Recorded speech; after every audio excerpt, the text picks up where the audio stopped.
Hello. Today we're talking about books. I'm not a huge bookworm myself, but I do like reading the occasional non-fiction before bed at night. I'll be recommending some books today that I think could provide value to people with disabilities, such as myself. I've got some more general picks here and also some sport-related ones towards the end. So let's get into it. So the first book on this list is Can't Hurt Me by David Goggins. And I think by now everyone's heard of this book, but it pretty much just tells the life story of David Goggins, who's an ex-Navy SEAL, Army Ranger, ultra runner, and just general madman. And something that I took away from it was, you see the guy nowadays and you're like, oh, he has a good life, he's probably got money, he's in shape. But if you look at what he had to go through to get there, it's just ridiculous. And I think the same can be applied to everyday life, and you don't really know what people are going through, in their personal life and what they deal with. So that was something that really jumped out at me. I like that at the end of each chapter he has written exercises you can do. So I'd recommend doing those if you do pick up the book. Every time you read it, you always feel really hyped up and motivated and like you're ready to tackle everything, because he has sort of a drill sergeant way of writing, which I find really motivating. One of his philosophies revolves around really pushing yourself and testing your limit. And I like that because it kind of forces you to think about how hard you're really pushing yourself, within reason, obviously. So my key takeaway from that book is that the grass is not always greener on the other side. So you see someone else's life and you might think it's great, but you have no idea what they've gone through. And also that you're capable of a lot more than you think you are. The next book on this list is Able by Dylan Alcott. And full disclosure, I'm still reading this. It's just here. Whoops. Here it is. This book follows the story of Dylan Alcott, who's an Australian Paralympic gold medalist, tennis star, media personality, disability advocate, and many other things. What I liked a lot about this book is that it's very relatable. There were times when I was reading it and I go, oh, yep, I know how that feels, quite often. And that was especially true when it was talking about sort of insecurities about having a disability and dealing with how you think other people will treat you based on your disability. The next book on this list is Atomic Habits, and I feel like a bit of a goblin recommending it because it's on literally every book list ever, but I thought I probably should include it in this list. If you can't be bothered reading the book, I feel like looking at an online summary of the key points or watching a good YouTube video on it is probably just as useful. Some key takeaways from my experience reading the book was that small changes to your life will create big changes later down the track, and that you have to be patient and you'll see results eventually if you keep up the good habits. The next book on this list is Springfield Confidential, and seems like a bit of a rogue choice for this list, but I'll do my best to justify why it's on here. First off, if you're a big Simpsons fan like me, it's a really cool book because it has sort of behind the scenes insights into the writing process, and a lot of questions you may have are answered in this book.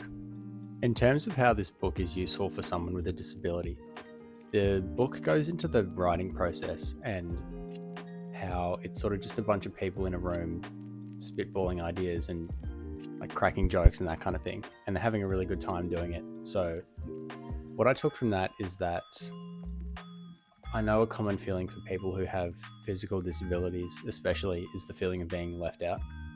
So I definitely feel that I'll either leave myself out of something or deliberately not go to an event because I physically can't. And what the book showed me is that all you really need is a room, or like to be around people, and you can have the best time ever. Like, you don't need any physical effort to do that. It doesn't even need to be in person. You can literally just hop on a call with anyone and just goof off, and it's really fun. So that book taught me that, and I think that message is useful for people who have disabilities. It's also just a really cool book and very fun to read, so you should check it out anyway. The next book on this list is called Wheelchair Sport, and it looks like this. It's something that I picked up quite recently, and it's been really cool. For someone who's going sort of all in on parasport at the moment, the stuff in here is really valuable. So it's got advice on nutrition, gym exercises, mobility work, nutrition, and then in the back of the book it has specific chapters for specific wheelchair sports. So like paracycling, rugby, wheelchair tennis, and it's got everything from how to set up your chair to techniques and drills. And it's really cool because I've found it quite difficult to find good educational stuff on wheelchair sport and for people who want to get better, and to have it all in one book is really cool. The only thing is I'm not sure they print it anymore, so it might be hard to find, but if you can find it, it's probably pretty expensive, but I'll try to find a link and put it in the description. But yeah, I recommend. The last book on this list is called Winning Ugly. Looks like this, and it's a tennis specific book, so if that doesn't interest you, feel free to skip ahead. I won't be offended. And it's something that I read years ago when I was an able-bodied kid, and I found it really helpful for the mental side of the game. And I reread it recently now that I'm into wheelchair tennis, and I find there's a lot of carryover to wheelchair tennis, because at the end of the day it's kind of just tennis but you're in a chair. And it's written by Brad Gilbert, who was a former tennis player who was known for not having, the prettiest technique, but he was able to beat a lot of really high level players because his mental game was so good.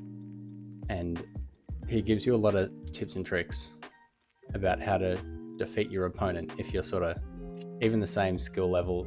If you have a better mental game, you can get the win. So if you're into tennis, even if you're an able-bodied person playing tennis, I definitely recommend this book.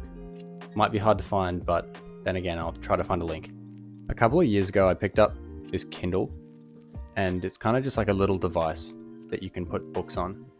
But I found I ended up reading quite a lot more because it's really portable and small, and you can sort of take it anywhere. It's not for everyone, but it's also backlit, so you can read it in bed without a light, and you can also invert the colors, so it's kind of like black text with a white screen, so it's a little bit easier on the eyes. It's also really easy to get books on it, and you can hold probably a lot. But yeah, just a recommendation if you're looking at that kind of thing. So that was a quick summary of a few books that I've personally found value in and that I think could be good for other people who have disabilities as well. I've linked as many as I could find in the description below. And if you do end up grabbing one from one of the links, it does actually help out the channel, and I can use that to keep making some videos and spreading awareness about disability. If you have any book recommendations, please leave them in the comments below. I'd love to hear them. I'm sure everyone else would. And as always, thanks for watching, and I'll see you next week. Bye.